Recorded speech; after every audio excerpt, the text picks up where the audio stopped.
ಇಲ್ಲಿ ನೋಡಿ, ಇಲ್ಲಿ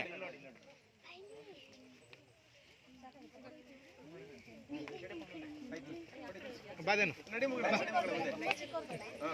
ದೊಡ್ಡ ಮಕ್ಕಳು ಕೊಡಿ.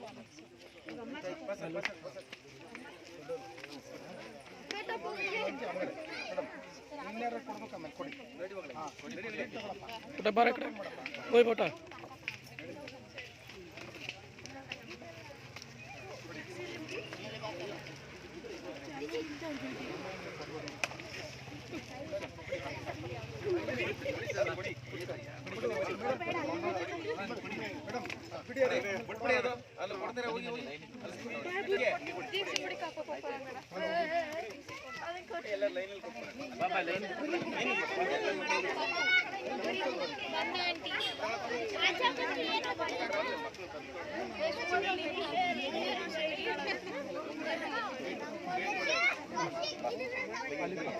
ಮಹಿಳಾ ಮೋರ್ಚಾ ಪ್ರಧಾನ ಕಾರ್ಯದರ್ಶಿ ನಾನು.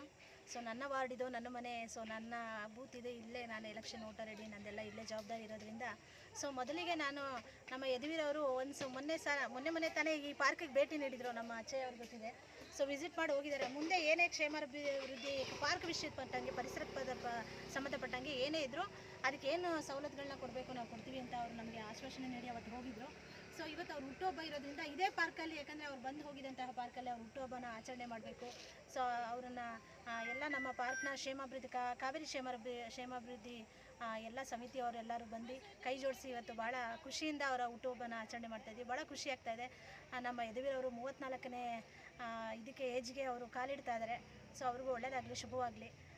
ಯಾಕಂದರೆ ನಮ್ಮ ಮೈಸೂರು ಕೊಡಗು ವಿಧಾನಸಭೆಯಲ್ಲಿ ಅತಿ ಹೆಚ್ಚು ಅಂಕಗಳನ್ನ ಪಡೆದು ಅವರು ಜಯಶೀಲರಾಗಿ ನಮ್ಮೊಂದಿಗೆ ಅವರು 2024ರಲ್ಲಿ MP ಆಗಿ, ಬರೀ ಮಹಾರಾಜರಲ್ಲದೆ ನಮ್ಮ BJPಯ MP ಆಗಿ ಅವರು ನಮ್ಮ ಜೊತೆ ತುಂಬ ಒಡನಾಟಿ ಚೆನ್ನಾಗಿದೆ. ಸೊ ಭಾಳ ಖುಷಿಯಾಗುತ್ತೆ. ನಮ್ಮವರು ನಮ್ಮ ಫ್ಯಾಮಿಲಿ ಥರ ನಮಗೂ ಅನಿಸುತ್ತೆ. ಸೊ ಅವರ ಹಬ್ಬ ಥರ ನಮ್ಗೆ ಅನಿಸ್ತು. ಅವರ ಹುಟ್ಟುಹಬ್ಬನ ನಾವು ಈ ಥರ ಆಚರಣೆ ಮಾಡೋಣ ಅಂತ. ಸೊ ಎಲ್ಲರೂ ಸಾಥ್ ಕೊಟ್ಟಿದ್ದಾರೆ. ನಮ್ಮ ಕಾವೇರಿ ಕ್ಷೇಮಾಭಿವೃದ್ಧಿ ಅವರಿಗೆಲ್ಲ ಧನ್ಯವಾದ ಹೇಳ್ತೀನಿ ಸರ್. ಇವತ್ತು ಮೈಸೂರಿನ ನಮ್ಮೆಲ್ಲರ ನೆಚ್ಚಿನ ಸಂಸದರು, ಅದರ ಜೊತೆಗೆ ಮೈಸೂರಿನ ಮಹಾರಾಜರು. ನಮಗೆ ಮೈಸೂರಿನ ಮಹಾರಾಜರು ಅಂದರೆ ಒಂದು ಅವಿನಾಭಾವ ಸಂಬಂಧ. ಅವರ ಆಶೀರ್ವಾದ, ಅವರು ಮೈಸೂರು ಜನತೆಗೆ ಅವ್ರ ವಂಶ ಕೊಟ್ಟಿರ್ತಕ್ಕಂಥ ಇತಿಹಾಸ ಏನಿದೆ ಆ ಪ್ರಕಾರ ಅವರು ಇನ್ನೂ ಅವರ ದೀರ್ಘಾಯುಷರಾಗಿ ಬಾಳಲಿ. ಅವರು ಮಾಡಿರ್ತಕ್ಕಂಥ ಅನೇಕ ಕಾರ್ಯಗಳು, ಅವರ ವಂಶದವರು ಮಾಡಿರ್ತಕ್ಕಂಥ ಕೆಲಸಗಳನ್ನು ಈಗಿನ ಮಹಾರಾಜರು ಮೈಸೂರಿನ ಸಂಸದರಾಗಿ ಅದನ್ನು ಮುಂದುವರಿಸ್ಕೊಂಡು ಹೋಗಲಿ ಅಂತ ನಾವೆಲ್ಲ ಪ್ರಾರ್ಥಿಸ್ತಾ, ಇವತ್ತು ಈ ಕಾವೇರಿ ಪಾರ್ಕಲ್ಲಿ ನಮ್ಮ ಕಾರ್ಯಕರ್ತರಾಗಿರ್ತಕ್ಕಂಥ ಕವಿತಾ ಸಿಂಗ್ ಅವರು ಮೈಸೂರಿನ ಮಹಾರಾಜರು ಜನ್ಮದಿನ ಪ್ರಯುಕ್ತ ಅನೇಕ ಮಕ್ಕಳಿಗೆ ಪುಸ್ತಕವನ್ನು ಕೊಡೋದಾಗ್ಬೋದು, ಸಿಹಿ ವಿತರಣೆ ಕಾರ್ಯಕ್ರಮಗಳು ಮಾಡೋದು, ಗಿಡ ನೆಡುವ ಕಾರ್ಯಕ್ರಮಗಳಾಗ್ಬೋದು, ಈ ರೀತಿ ಅನೇಕ ಒಳ್ಳೆಯ ಸೇವಾ ಚಟುವಟಿಕೆಗಳನ್ನು ಏನು ಕವಿತಾ ಸಿಂಗ್ ಅವರು ಮಾಡ್ತಾ ಇದ್ದಾರೆ. ಸೊ ಹಾಗಾಗಿ ಅವ್ರಿಗೂ ಒಳ್ಳೆಯದಾಗಲಿ. ಮಹಾರಾಜರು ಸಾಮಾನ್ಯ ಕಾರ್ಯಕರ್ತರನ್ನ ಗುರುತಿಸ್ತಾರೆ, ಅವ್ರಿಗೆ ಆ ಗುಣ ಇದೆ. ಸೊ ಹಾಗಾಗಿ ಆ ರೀತಿಯ ಸಂದರ್ಭದಲ್ಲಿ ಕವಿತಾ ಸಿಂಗ್ ಅವ್ರನ್ನೂ ಅವ್ರು ಗುರುತಿಸ್ಲಿ ಅಂತ ಈ ಸಂದರ್ಭದಲ್ಲಿ ನಾನು ಪ್ರಾರ್ಥಿಸ್ತಾ ಎಲ್ರಿಗೂ ಒಳ್ಳೆಯದಾಗಲಿ. ನಮಸ್ಕಾರ. ಸರ್, ತಮ್ಮ ಹೆಸರು? ಗಿರಿಧರ್, ರಾಜ್ಯ ಕಾರ್ಯಕಾರಿಣಿಯ ಸದಸ್ಯರು.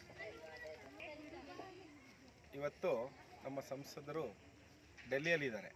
ಆದರೂ ಸಾರ್ವಜನಿಕರು ಹಾಗೂ ಕಾರ್ಯಕರ್ತರು ಎಲ್ಲರೂ ಅವರು ಸಂತೋಷವನ್ನು ಅವರವರು ಸ್ಥಳೀಯ ಇರುವ ಜಾಗದಲ್ಲಿ ಅವರ ಹುಟ್ಟುಹಬ್ಬಗಳನ್ನು ಆಚರಣೆ ಮಾಡಿಕೊಂಡು ಬರ್ತಾ ಇದ್ದಾರೆ. ಅದರಲ್ಲಿ ನಮ್ಮ ಕ್ಷೇತ್ರದ ಕವಿತಾ ಸಿಂಗ್ ಅವರು ಕೂಡ ಅವರ ಕ್ಷೇತ್ರದಲ್ಲಿ, ಅವರ ವಾರ್ಡಿನಲ್ಲಿ ಹಲವಾರು ಜನಗಳನ್ನ ಮಧ್ಯದಲ್ಲಿ ಒಂದು ಸಿಹಿ ವಿತರಣೆ ಮಾಡುವಂಥದ್ದು, ಮಕ್ಕಳಿಗೆ ಬುಕ್ ಕೊಡುವಂಥದ್ದು ಕಾರ್ಯಕ್ರಮವನ್ನು ಸಡನ್ ಆಗಿ ಅದನ್ನು ಹಮ್ಮಿಕೊಂಡಿದ್ದಾರೆ. ಹಾಗಾಗಿ ಅದು ಒಂದು ಸಂತೋಷಕರವಾದ ವಿಷಯಗಳು. ಎಲ್ಲ ಮಕ್ಕಳು ಖುಷಿಯಾಗಿ ಬಂದು ಒಂದು ಪುಸ್ತಕ ಇಸ್ಕೊಂಡು ಹೋಗುವಂಥದ್ದು, ಅದು ಒಂದು ಒಳ್ಳೆ ಖುಷಿ ತರುವಂಥ ವಿಷಯಗಳು. ಹಲವಾರು ಕಾರ್ಯಕ್ರಮಗಳನ್ನು ಈ ಥರ ಮಾಡ್ಕೊಂಡು ಬರ್ತಾ ಇದ್ದಾರೆ ನಮ್ಮ ಕಾರ್ಯಕರ್ತರು. ಇದು ನಮ್ಮ ಭಾರತೀಯ ಜನತಾ ಪಾರ್ಟಿ ಒಂದು ಸಂಸ್ಕಾರ, ಈ ರೀತಿ ಒಂದು ಸರಳವಾಗಿ ಆಚರಣೆ ಮಾಡುವಂಥದ್ದು ಕಲಿಸ್ಕೊಟ್ಟಿದೆ. ಹಾಗಾಗಿ ನಮ್ಮ ಭಾರತೀಯ ಜನತಾ ಪಾರ್ಟಿಯಲ್ಲಿ ಪ್ರತಿಯೊಬ್ಬರು ಕಾರ್ಯಕರ್ತರು ಈ ರೀತಿ ಮಾಡಬೇಕಂತೇಳಿ ಇಷ್ಟಪಡ್ತೀನಿ. ಧನ್ಯವಾದ.